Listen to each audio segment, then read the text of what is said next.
נראה לי מצאתי לנו בית. מדהים. אז יאללה, תתארגן. צריך לצאת. וואי, כמה רשע. כמה רשע. מה? אתם עוברים מתל אביב לחיפה? וואו, זה מקורי. ומה איבדת בחיפה? אל תעברו לפה. אתם תל אביבים, איזה יופי. כן. מה אתם עושים? אני שליח. שליח. אתה לא קצת גדול בשביל זה? אני ילדותי. אנחנו סוגרים עם דירה.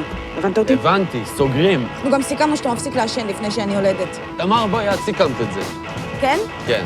די, מספיק, סבבה, אנחנו סיכמנו.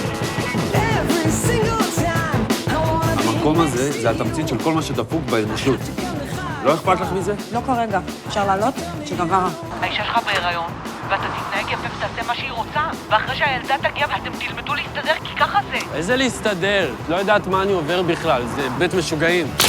סקס אתם עושים? כן. נו, מה אתה רוצה? אז הכל בסדר.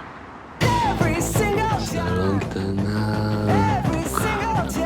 רוצה שהילדה הזאת תהיה לה בית, רוצה שהיא תרגיש מה זה בית.